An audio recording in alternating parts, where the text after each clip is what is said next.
Pandemic life is pretty static. A lot of us have never had so much time at home, much of it spent sitting, waiting. Some gyms and pools and spinning studios are beginning to open, with big modifications, of course. We asked Liem Vu to delve into the challenges and opportunities facing the fitness industry, with so many Canadians anxious to resume their workouts.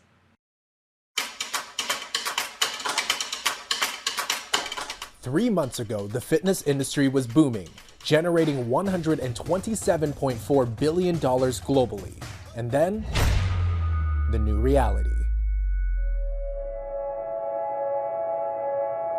COVID-19 forced gyms around the world to close, pushing the health and wellness industry into a vast unknown, while Canadians scrambled to find ways to stay fit under lockdown.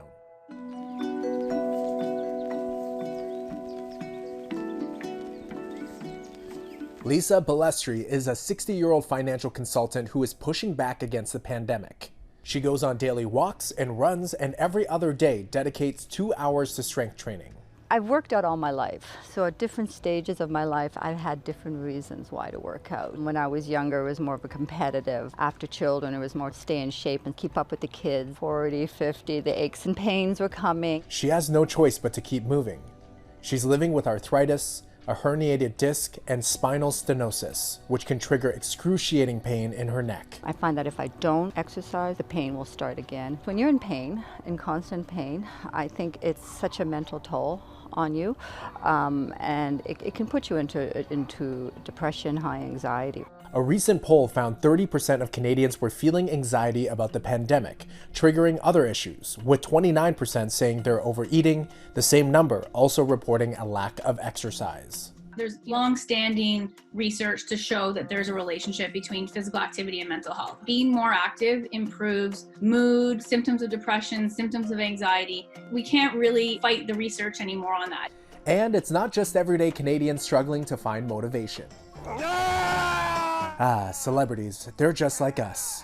Actor Bill Murray partnered up with his local gym to promote their at-home workouts, a service many studios started to offer.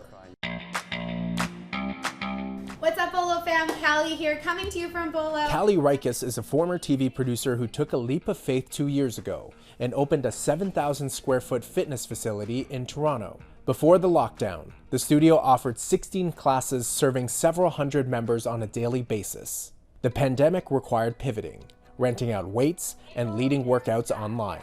It was about finding connection in a physically distant world. Of course, it's different to teach people online than it is to teach them in person. However, I think we need to take a minute to reflect on how privileged and lucky we are to be in a time where we can still connect with people face to face.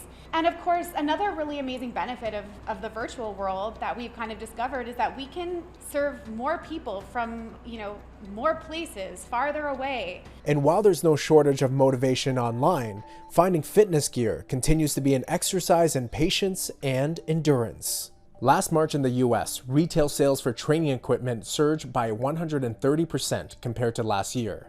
The demand simply exceeding the supply. The last month or two, the supplies have been very low because our suppliers have run out of inventory. They're very close to catching up, and a lot of our shipments are coming in now, so we'll be able to fulfill the hundreds of orders that we've been getting. Turns out the supply chain for fitness equipment, especially free weights, had the same vulnerabilities as personal protective equipment. Most of it made overseas, making them hard to get during a worldwide pandemic. But necessity is the mother of invention, and so many Canadians have adapted, finding unique ways and objects to work out with. Select gyms reopened across Canada in early June, like Club 16 in BC, with new protocols and reduced capacity. Meanwhile, gyms in Toronto remain closed. But an upcoming yoga event is still pushing ahead, allowing participants to step out of their at-home bubble into another one.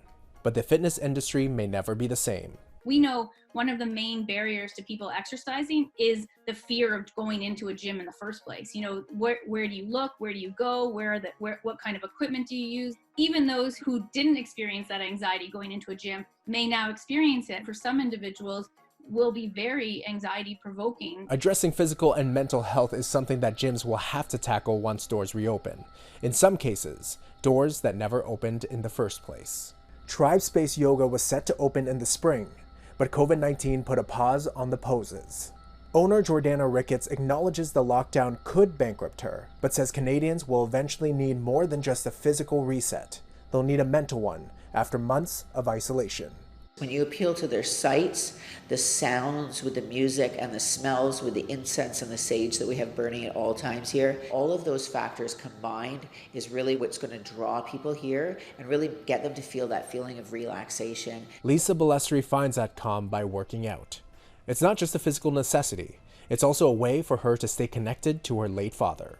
These are special weights. They're my dad's weights, so they've been in my basement as a child. You know, he had a lot of physical challenges in his later years, right? But you know what?